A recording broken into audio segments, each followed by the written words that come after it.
안녕하세요. 오늘 또 오랜만에 돌아왔습니다. 오늘 이제 스타이 마이 마인드 7편 볼 거예요. 그래서 얘 하나밖에 안 남았잖아요. 다음 주면 이제 스타이 마이 마인드도 끝나는데, 좀 아쉽긴 해요. 지난주에 바보 같은 소리를 해가지고, 흔히 바보 같은 소리를 해가지고 결국은 또 이렇게 울면서 끝났잖아요. 그래서 한 일주일 동안 많이 울었는지 모르겠어요. 내가 이번에는 이제 예고편에서 이제 둘이 사귀는 거 나오는 것 같아가지고 또 반가운 마음으로 틀어보려고요. 지난주에 그 누구지? 타이푼이 갑작스럽게 막 뽀뽀하고 그래가지고 그 사람들이 캐릭터가 이상해졌다 이런 말들이 많더라고요. 근데 저는 별 생각 없이 봐가지고 그냥 제가 뭔가 그 다오를 도와주려고 그런 거였나라는 생각을 저는 했었거든요. 근데 그 사람들의 의견이 굉장히 푼에 대해서 굉장히 어떻게 그럴 수가 있느냐 하는 반응들이 많아가지고 좀 놀랐어요. 저는. 왜냐면은 지금까지 이제 태국 드라마 많이 보면서 좀 예전 드라마 같은 느낌이 없지 않아 있었거든요. 근데 그게 꼭 태국 드라마라서 그런 것 같진 않고 벨 쪽 소설이나 드라마나 이런 쪽으로 가면 또 좀 예전 스타일로 다시 또 회귀하는 그런 성향이 있더라고요. 왜인지는 모르겠어요. 예전부터 늘 그랬던 것 같아요. 그러니까 그런 일반적인 소설이나 드라마에서는 보통 여자 남자 나오면 이제는 뭐 여성 인권이 많이 신장했다 하면서 이제 뭐 신데렐라 스토리나 그런 걸 좀 이제 지향하자 이렇게 얘기가 나오는데 막상 또 저런 BL 드라마 쪽으로 가면 또 그 스타일이 또 그런 예전에 했던 그런 과거의 그런 구시대적인 그런 발상들이라고 해야 되나요? 그런 게 또 좀 많이 들어가 있어요. 그래서 그 무슨 차이인지는 사실 잘 모르겠어. 나는 옛날부터 늘 궁금했었는데 그게 왜 BL에서는 또 그렇게 되는지는 잘 모르겠더라고요. 왜 그런 부분에서는 좀 사람들이 그렇게 보수적인로 생각하게 되는지는 잘 모르겠는데 아무튼 그렇더라고요. 그래서 오늘은 이제 스타일 마이 마인드 이제 7편 이제 다시 한번 확인해 보도록 하고 이제 둘이 드디어 사귀는 거를 또 오늘은 흐뭇하게 지켜보도록 하겠습니다. 들어볼게요. 쟤는 좀 많이 울어야 돼.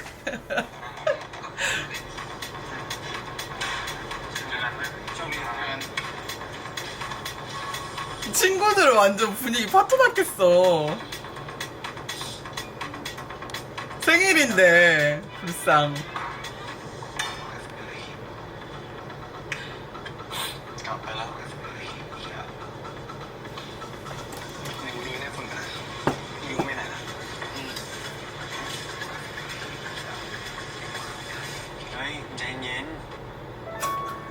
아니 오늘의 주인공이 왜 얘를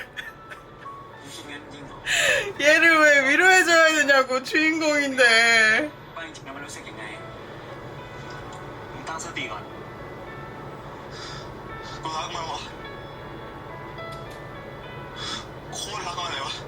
근데 그 한마디를 안 해가지고 สองคนน่ะรักกันมันยังทันใช่ไหมว่ามัน 너무 늦었어. ตอนเนี้ยทัน 처음부터 다시 시작해야 될 것 같아요. 저거는.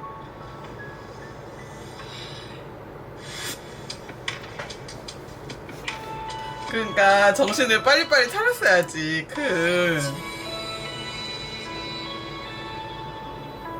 이제 조금만 더 울고 앞에 조금만 더 울고 갑시다.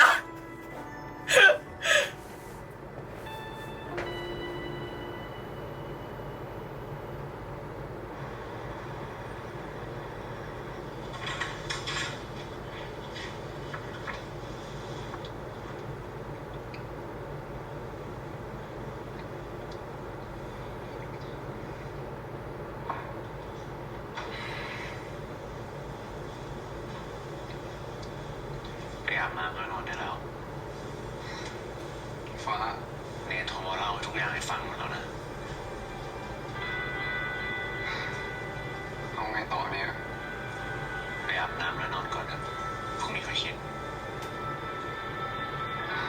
เราไม่น่าทำอะไรตามใจแบบนั้นเลยอะมันพังไปหมดเลยอะถ้ากับภาพขึ้นภาพ 푼이랑 사귄 거 후회하나 봐요. 나는 뭐 그럴 수도 있다고 치는데. ทุกๆคนเนี่ย อดกันได้ทั้งนั้นแหละ 네, 솔직히 말해서 뭐라 그러지? 다오가 너무 확실하게 큰을 좋아해서 그랬지. 솔직히 보통 사람이었으면은 푼한테 넘어갔을 수도 있어요. 근데 쟤는 너무 확고하게 큰을 좋아했으니까 걔랑 사귄 게 어쨌든 잘못된 선택이 된 거죠. 뭐 하루였지만 뭐 기분 전환 삼아서 하는 거 사귀면 어때?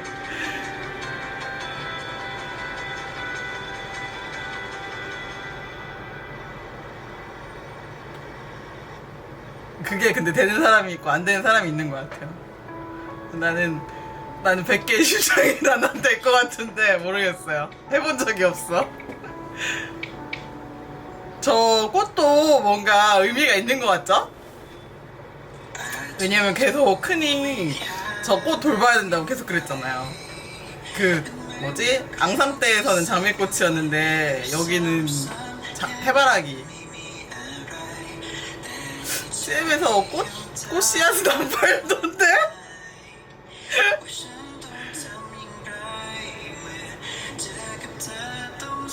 약간 요즘 드라마 만드는 거 보면 CM에서 약간 굿즈 장사하려고 드라마를 만드나? 약간 이런 생각도 해요.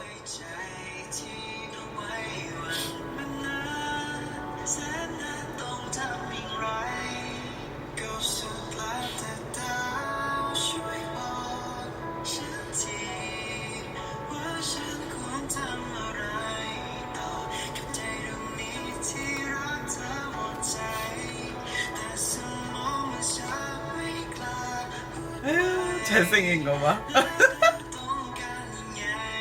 근데 잘생겼는데 그동안 너무 뻘짓을 많이 했어. 그래가지고 내가 진짜 지난주에 박수 치면서 울었잖아요.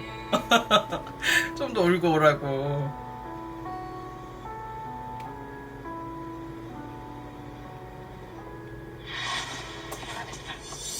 뭔가 그때 고등학교 때 뭔가 있었나 봐요. 저것도.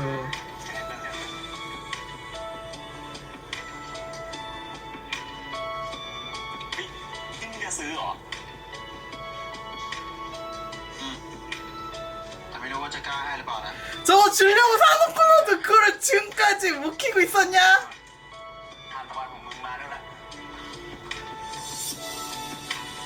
아유 이 바보들. 근데 또 나중에 또 잘생겼어. 제 친구도 알았네.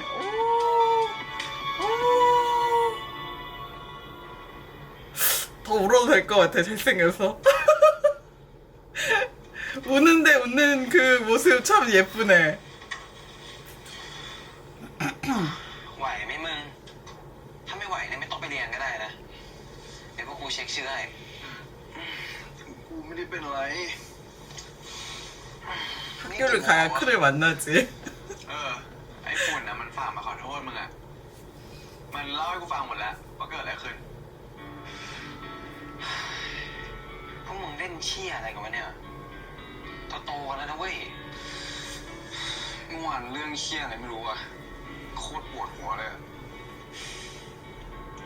แล้วสรุปนี่มึงจะ 다오는 저럴 수밖에 없을 것 같아. สรุป 왜냐면 เรื่องอะไรวะ 푼한테도 그러고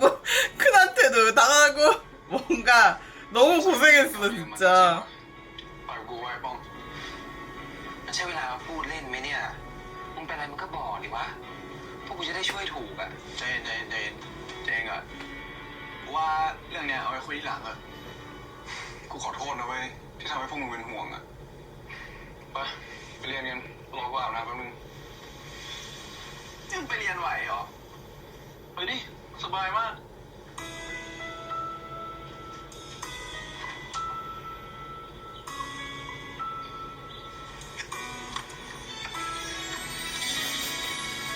큰 넋이 나갔어. กลับบ้านได้มั้ยที่มึงอยู่ไปก็เรียนไม่รู้เรื่องวะ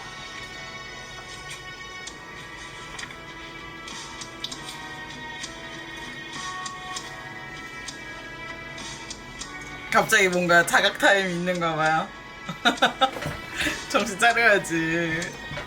크게 당했으니 정신 차려야지. คืนนะ เ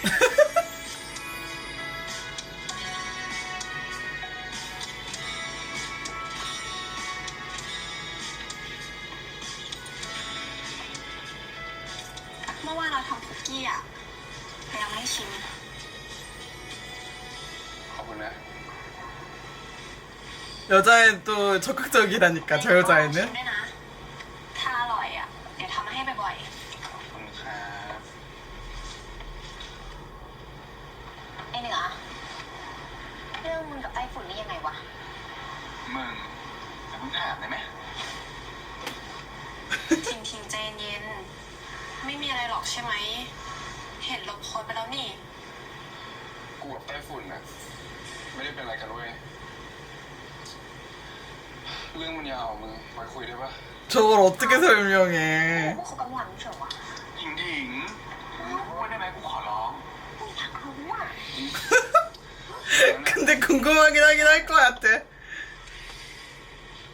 사귄다고 막 올렸는데 바로 막 그 다음날 바로 그날 삭제됐어. 그리고 막 여자애들 좋아하고 막 그래. 어머 어머 어머. ที่ไม่ได้พูดตรงๆอ่ะเพราะกลัวพระแพงจะเสียใจ แต่ตอนเนี้ยรู้แล้วว่าการไม่พูดเพื่อที่จะรักษาน้ำใจใครสักคน มันไม่ใช่ทางออกที่ดีเลยอะเราขอโทษนะ ทำไมอะเหนือ เราไม่ดีตรงไหนหรอ เหนือยังไม่ทันลองเปิดใจให้เราเลยนะ แล้วที่เราขอโอกาสไปอะ เรามีคนที่ชอบอยู่แล้วอะแล้วเราก็มองไม่เห็นเลยนะเว้ย 수나무를 좋아한 게 실패야. เราอาจจะชอบเขาไปตลอดเลยก็ได้นะเป็นเพื่อนกันนะพระแพง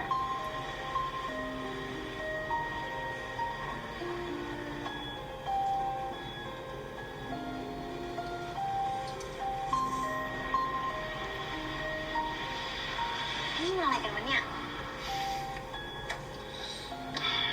กูยังไม่อยากอธิบายตอนเนี้ย 아우 쟤도 정리할 게 너무 많다. 고생한다 고생해. มึงก็จัดการชีวิตตัวเองแล้วกัน 인기남이라서 고생하네.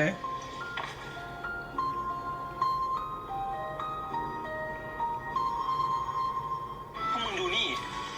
ไอ้ขึ้นมันลงรูปมึงในไอจีอะว่าแบบเนี้ยมันไม่ธรรมดาแล้วนะ 아유 아유 저 바보. 아유 저 바보 진짜. 저 바보 봤어요? 막 달려가는 거? 애가 저렇게 단순하다 정말. 아유. ถ้าแพงผิงผิง 어떡해. คิดว่าที่วิ่งออกมาเนี่ย ดีแล้วเหรอหืมแล้วนี่ร้องไห้ทำไม แล้วที่แกร้องไห้เนี่ย ร้องไห้เพราะว่าเสียใจ หรือว่า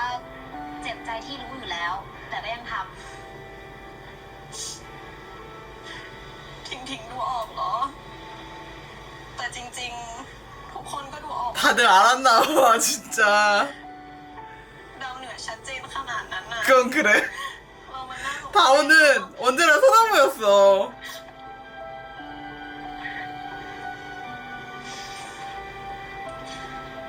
จริงๆ การที่เราจะลองพยายามทำอะไรสักอย่างดู มันก็ไม่ผิดหรอกปะดีกว่ามานั่งเสียใจทีหลังว่าทำไมตอนนั้นไม่ทำอะไรเลยถิงกำลังจะบอกว่า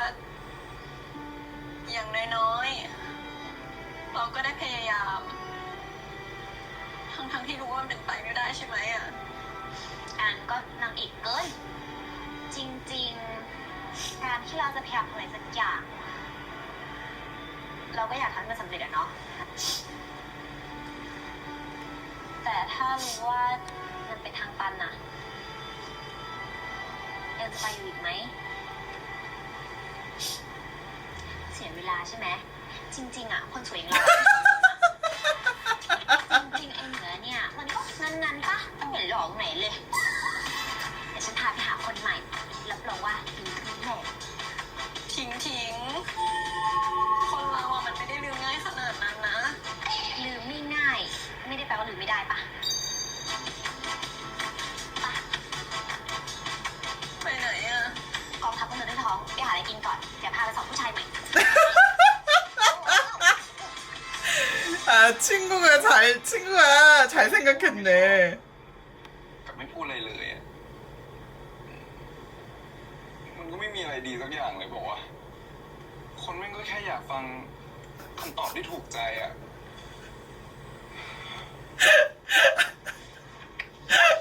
저 친구들의 그 영혼 없는 표정 봤어요?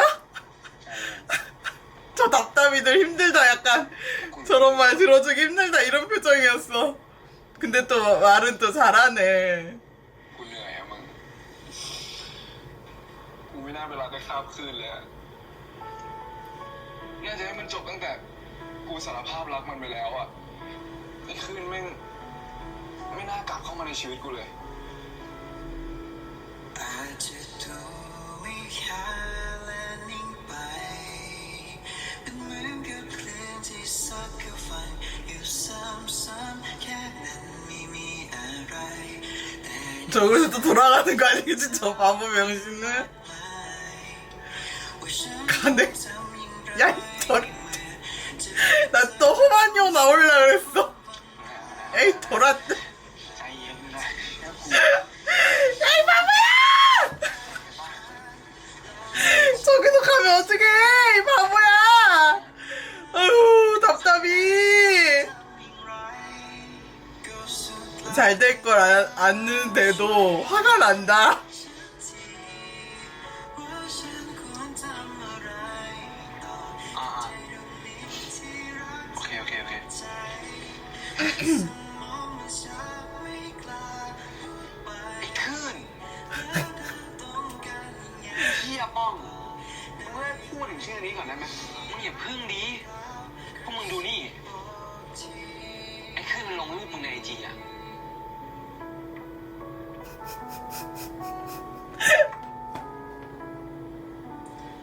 มึงไปรดน้ำต้นไม้ให้กูหน่อยได้ปะต้นนี้อะนะมีอยู่ต้นเดียวอะไม่เคยมีต้นอื่น 오, 잘생겼다. 저러니면 어떻게 용서해야지 뭐.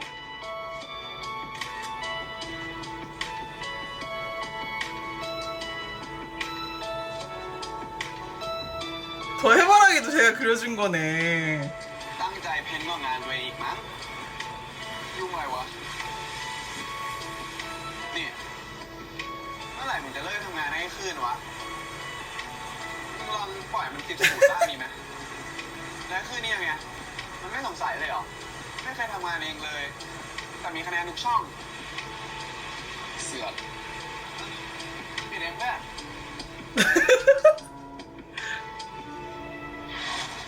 นี่คืนยังเก็บไว้อีกับวะ ว่าแบบเนี้ยมันไม่ธรรมดาแล้วนะว่าไม่ใช่มึงฝ่ายเดียวแล้วแหละที่รู้สึกอะว่าไอ้คลื่นอะมันรู้สึกเหมือนกันว่า 근데 그는 또 꾸준히 좋아한다고 말하긴 했었잖아요. 그런데 그 여자친구 문제가 해결이 안 돼서 그랬지? ดาวเหนือเราขอคุยด้วยหน่อยได้ไหม นี่คืนยังไม่ได้เล่าเรื่องที่เกิดขึ้นให้ฟังใช่ไหม ทุกอย่างมันเลยกลายแบบนี้อ่ะ มันดูไม่ได้อยากเล่าตั้งแต่แรกอยู่แล้วอะเลยไม่ได้บังคับมัน มันไม่ใช่แบบนั้นนะ เราเองที่ห้ามคืนไม่ให้เล่าให้ใครฟัง หมายความว่าไงอะ เชียเชียเป็นอะไรมากวะ 어머. มันอยู่ไหน เจียแย่งโทรศัพท์มาได้ เลยจะแจ้งตำรวจ มันเลยหนีไปแล้ว จะแจ้งหรือยัง ไม่อยากให้แม่เป็นห่วงอะ 아니 어떤 남자를 만난 거야? หรือเจจะปล่อยให้มันมีครั้งหน้า และเจ็บตัวมากกว่านี้อะ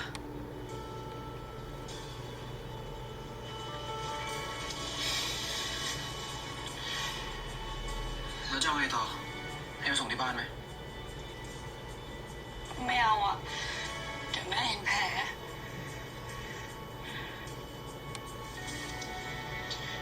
คือแม่ไอจีอยู่ที่นี่คนเดียว 좀 좋은 남자 좀 만나지. 저게 뭐야?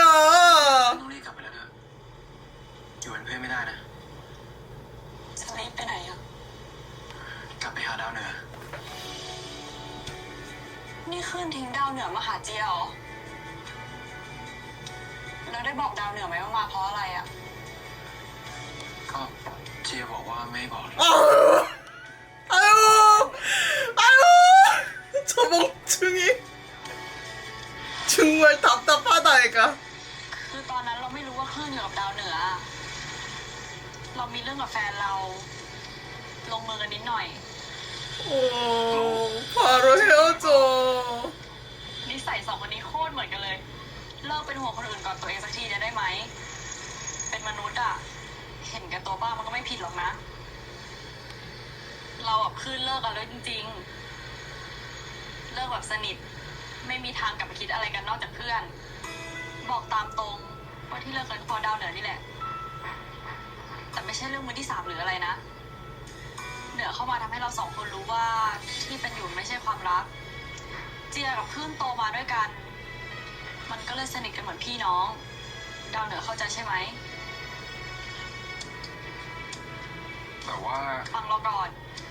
บอกตรงๆ ถึงคลื่นมันจะเป็นคนเรียนเก่ง แต่ดาวเหนือท่องไว้เถอะว่ามันเป็นคนโง่คนหนึ่งคลื่นมันชอบดาวเหนือมานานแล้ว เผลอๆอาจชอบหลังที่ดาวเหนือชอบมันไม่นานด้วยซ้ 되게 간단한 문제였는데 지금까지 바보같이 그런 거네. ำจนถึงขนาดเคยพูดเลยนะ ว่าคลื่นเหมาะที่จะอยู่คนเดียวไปตลอดชีวิต จนมาเห็นดาวเหนือนี่แหละ ที่ดูจะไปกันได้กับข้ามคลื่น ทำไมถึงคิดแบบนั้นนะ ก็คลื่นมันรอแค่ดาวเหนือคนเดียวมาโดยตลอดไง มันเลยจะเป็นคนอื่นไปไม่ได้ รีบไปเคลียร์นะ เราไม่อยากเป็นต้นเหตุ 좋단다. 좋단다. แต่กลับกลายเป็นคนทำมันซะเองเปลวนะรู้ปะ ขอบคุณนะเจีย รู้ตัวปะเป็นผู้หญิงที่โคตรเท่เลยอะ ก็พอรู้นะ หมดเรื่องพูดแล้ว รีบไปให้ข้ามขึ้นงอเถอะ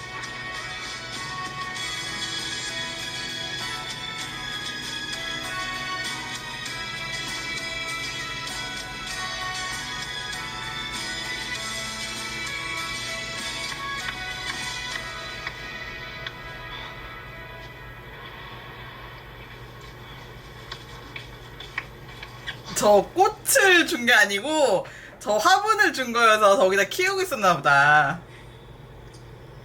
กูไม่ยอมให้มึงทำแบบนี้หรอกข้ามคืน 진짜. 아우 진짜. 와 진짜.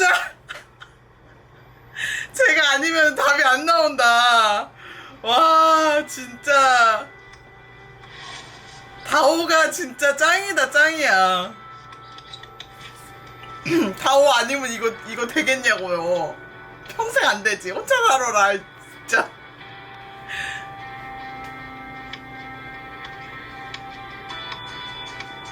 근데 그때 왜 그렇게 얘기했어? 제가 저기 가라 그랬을 때 저기 좋은 여행 그때 소리를 해대니까 제가 당연히 오해하는 거 아니야.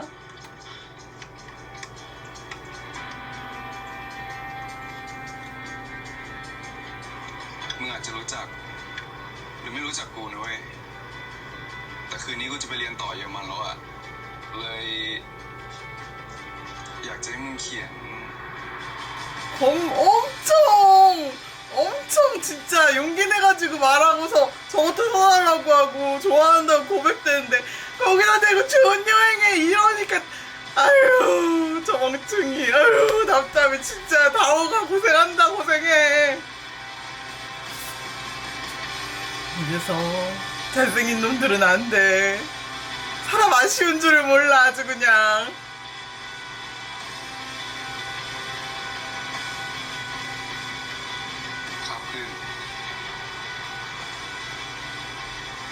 กูชอบมึงนะเว้ย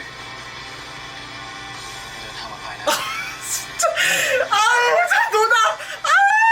저 노답춤을 어떡하면 좋니 정말. 진짜 속 터진다 속 터져.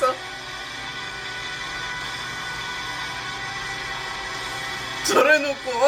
내가 한 발 늦니 어쩌니 그딴 소리 할 때야? 아유 저 바보팅이.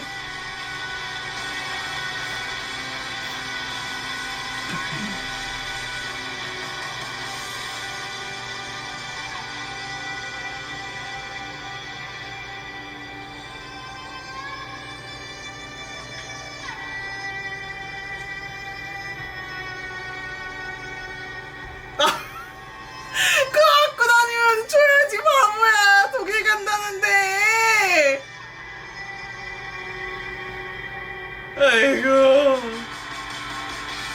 아이고. 너무 늦다, 너무 늦어. 안 쫓다고 하는데 어떻게 쫓아가면 제가 차를 멈추겠냐고. 이 바보야. 아이고, 답답이. 아이고, 답답이. 쟨 좀 고생해야겠다. 아, 진짜 얘가 다른 애 좋아했으면 어떡할 뻔했어, 진짜. 소나무 같은 다오 좋아해서 다행이지. 다른 애였어봐. 평생 몰라.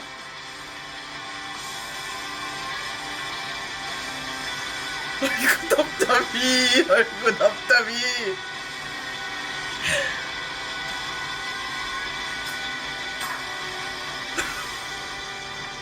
그것도 고백도 못해갖고 그냥 차 앞에 놓고 오고. แบบเนี้ยพวกหลังไม่ทำอะไรให้เราพี่ขอโทษนะขอโทษที่ไม่กล้าบอกว่ารัก 아이고. 아유, 저 바보들.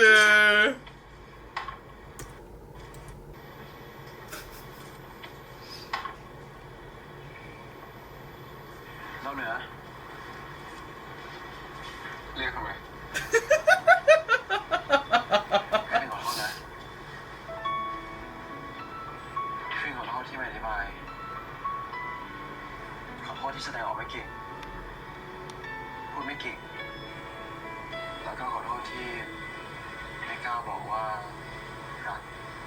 어머.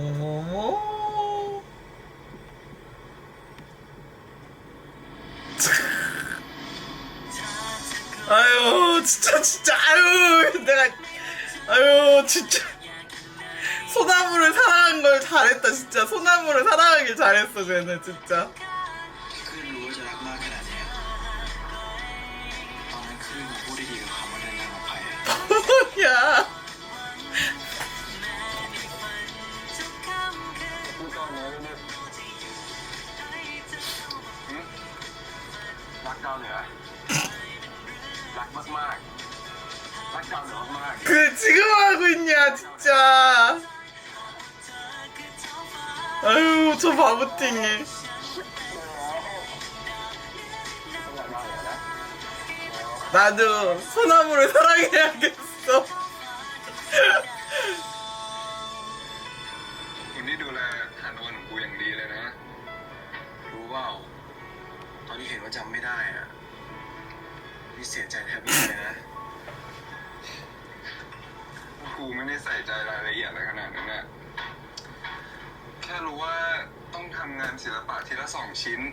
ชิ้นหนึ่งเขียนชื่อตัวเองแล้วอีกชิ้นหนึ่งเขียนชื่อเด็กวิทย์ที่โค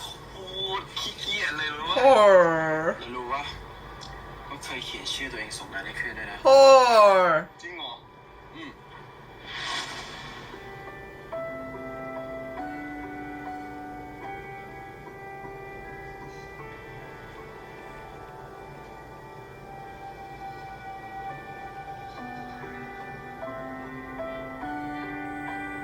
헐.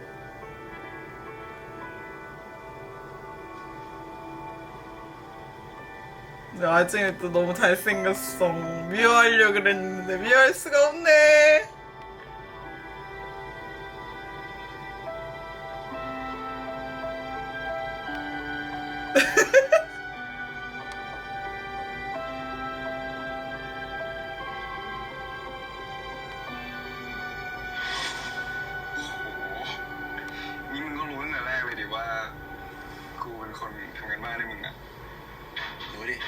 아. แล้วทำไมมึงไม่หัดทำงานเองบ้างวะ ถ้าไม่มีกูคอยทำให้มึงอ่ะ มึงจะยอมติดศูนย์นี่หรอ โคตรใช้แรงกู ก็ไม่ได้ไม่อยากทำนะ แต่พวกเราไม่เคยคุยกันเลย ผลงานศิลปะพวกเนี้ยมัน 오, เป็นสิ่งที่ 오, 답답해. 제가 해주는 거 그냥 기다리고서, 아유. กูถามอะไรมึงหน่อยดิ เอ็งหา านศิลปะพวกเนี้ยมึงรู้ตั้งแต่ตอนไหนวะว่ากูเป็นคนทำ ก็ตั้งแต่ชิ้นนี้ แหมตั้งใจทำหัวคนเลยทำไมอ่ะแล้วทำไม ดูมึงซะก่อนวาดอะไรวะ 아니 저렇게 뒤에서 쳐다보고 있었으면서 เชี่ยมึงเบาๆไปดิวะ 아 왜 한마디를 안 한 거야 이 바보는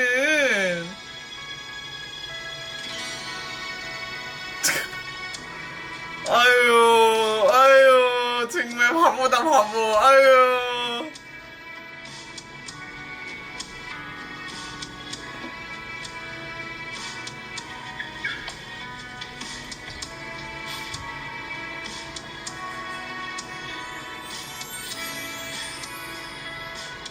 แอมคะแนนนี่ของนารุตนี่เฮ้ยเชี่ยงานที่แล้วไม่ขึ้นได้10 เต็มหัวมึงแต่คะแนนได้ขึ้นอ่ะเต็ม10แต่คะแนนความข้างหลังให้เต็มพันเลยเพื่อน 사랑의 힘이래 เกินไป ดาวเขียนชื่อขึ้นแต่นั้นเขียนรหัสประจำตัวเลย ว่ะเฮียโคตรโป๊ะ นี่จำได้ปะนี่นะนี่อันเนี้ยดาวอ่ะ 헐 เห็นปะ จำไม่ได้ว่ะมึง 헐 อ๋ออันเนี้ยเป็นชิ้นที่คือรู้สึกได้แล้ว กับเจ้าของมันคือไม่ได้แค่รู้สึกอยากจะขอบคุณ แต่คือรู้สึกรัก 헐 아유 저 진작에 말하지 이게 몇 년이야 몇 년이 걸리는 거야 이 바보들아 근데 너무 잘생겼다 อะไรของมึงวะ 잘생겼다 ไม่รู้เหมือนกันนะว่ามันเกิดขึ้นได้ยังไงอะแต่คืนก็ไม่เคยรู้สึกกับใคร เหมือนกับรู้สึกกับดาวเหนือคนนี้ 진작에 좀 저렇게 얘기하지 진작에 했으면 얼마나 좋아 นี่มึงเก็บไว้ทุกชิ้นเลยเหรอ อืมข้างหลักปะ แวะจะอ้วก กูขออธิบายเรื่องจอร์เจียก่อนได้ปะ ชักช้านะมึงอ่ะเขาคุยกับจอร์เจเรียบร้อยหมดแล้ว แล้วเจียว่าไงอะ เจียบอกว่ามึงเป็นคนโง่เว้ย 너무 만말이야 ก็เคยบอกแล้วไงว่าหลังจากเนี้ยก็คอยเตือนสติคนโง่คนนี้เลย งั้นกูขออธิบายเรื่องไต้ฝุ่นนะ ให้คนมาโทรมาเล่าหมดแล้วเดี๋ยวหาโอกาสไปคุยกับมันดีๆสักครั้ง ก็คิดแบบนั้นอยู่นะ ไม่อยากเสียเพื่อนดีๆไปอ่ะ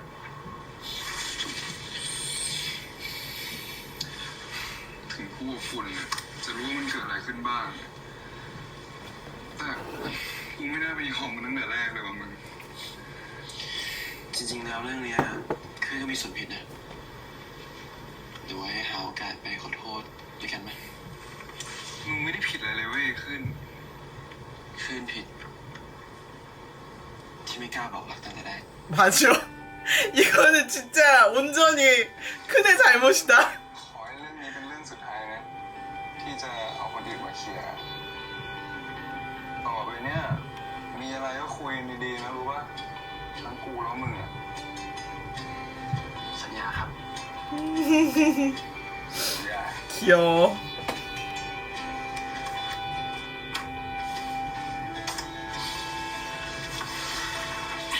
วิ่งทำอะไรขึ้นทำอะไรเนี่ย คือนอนไม่ได้เหรอ แล้วทำไมจู่ๆถึงเรียกตัวเองว่าคลื่นวะมันแปลกๆอ่ะ ก็เคยบอกเลยไงว่าจะแทนตัวเองคืออะไรก็ได้ แล้วกูไปเป็นแฟนมึงกัน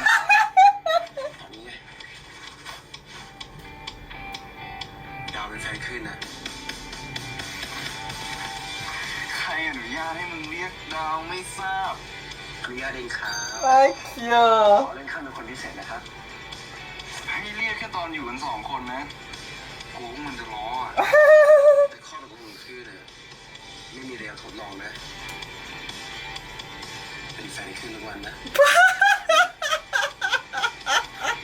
아 귀여워 ขอบคุณที่ยังไม่เลิกรักคืนนะ 진짜 소나무라 다행이지 อืม 진짜 เขาก็เหมือนกันนะ 진짜 소나무여가지고 가능한 사랑이다 진짜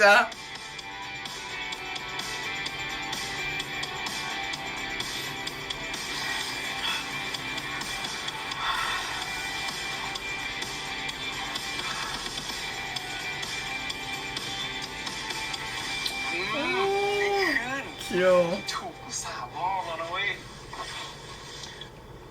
สี่นะฮะ 왜? เขาจะ4ได้ไงอ่ะก็ครั้งแรกที่ร้านเหล้าไม่ใช่หรอ 어 몰래 했나봐 얘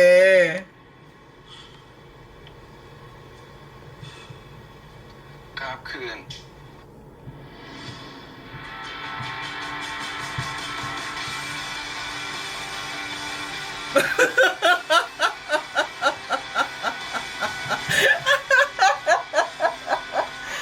아이고 어이없어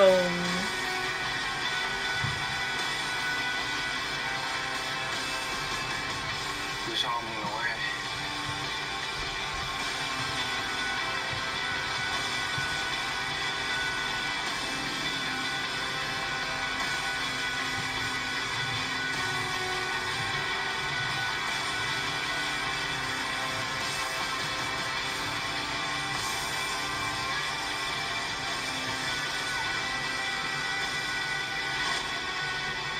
นี่ไอ้คืน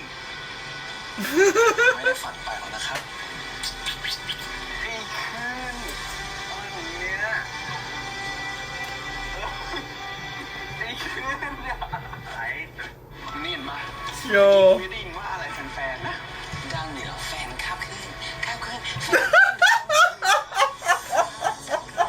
아 친구들 너무 웃겨 ความรักที่หายไป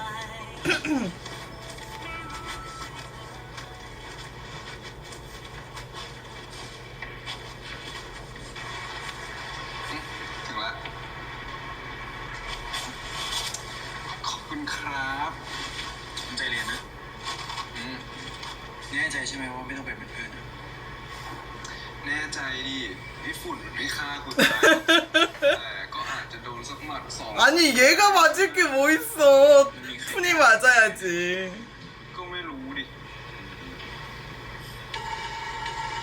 เฮ้ยนี่เห็นปะเมื่อกี้กูยังได้ 남친 소리가 들린대 ข้ามคืนแฟนดาวนี่คือโอ้หวานกับใจ พวกมึง2 ตัวอุบปากมาเลย โอ้ยดุอีก 귀여워 มึงเรียนได้ละทำไมไปเรียนนะ 귀여워 해줘야지 아 해줘야지 매일매일 해줘야지 หวานกับตาขึ้นเลยว่ะคนลุกอะ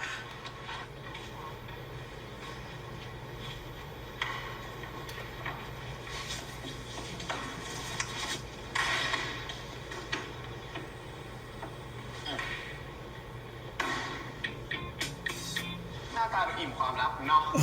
นั่นน่ะดิ เลิกเสือกก่อนอันดับแรกอะแหมทีเงี้ยทำมาปากดี ตอนที่มึงร้องให้ขี้ลูกโป่งอะไม่ใช่กู2 คนเหรอ 맞아 กูว่าพวกกู2 คนเนี่ยคงต้องเปลี่ยนเป็นแดกอาหารเม็ดแทนก๋วยเตี๋ยวได้ละมั้ง 아니 지금까지 그 징징대는 거 다 들어주고 친구들의 공이 없네 เพื่ 없어 อนเราเนี่ยร้ายไม่เบา กินทั้งเดือนอันดับ 1 ทั้งเดือนอันดับ 2 오 ไอ้ป้อง นี่เพื่อนมึงเองนะ แต่อย่าพูดอย่างนี้ดิ ไอ้ฝุ่นมันดูไม่ดีหมด มึงอะรีบเคลียร์ตัวเองนะ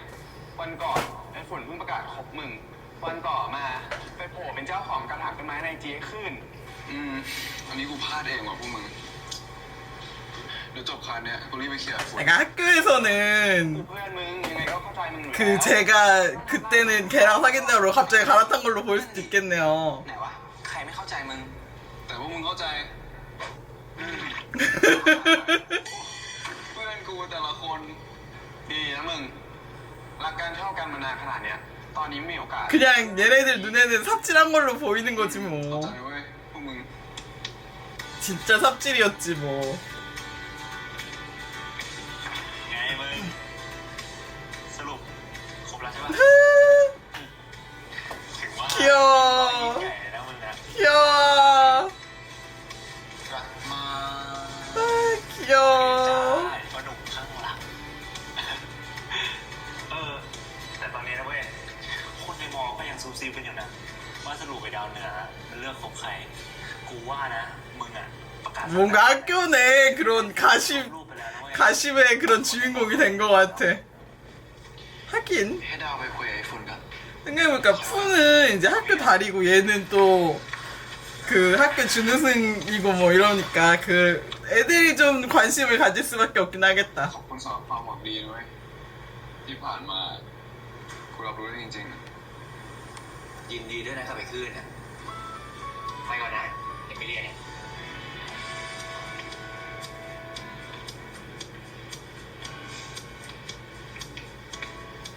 นานๆนะมึง ๆ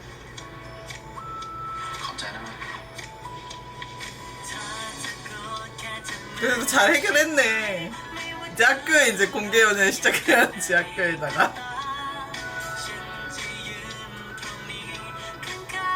รักเป็นเรื่องของเวลา 너무 걸린 것 แน่นอนว่า 같은데. สิ่งดีๆจะมาหาคนที่รู้จักการรอคอยเสมอ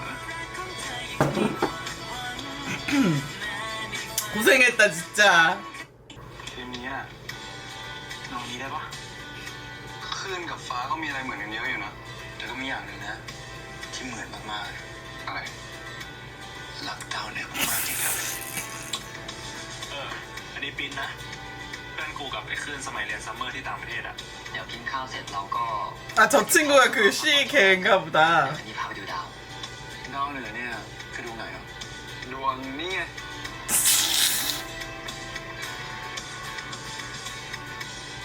คืออะไร 이제 다음 주에는 จะ 이제 ให้ตั้งแต่ก่อนไปเยอรมันแล้ว 귀여운 ก็เรียนแบบนี้ไปด้วยกันนะ 둘이 사귀는 얘기만 나오겠네.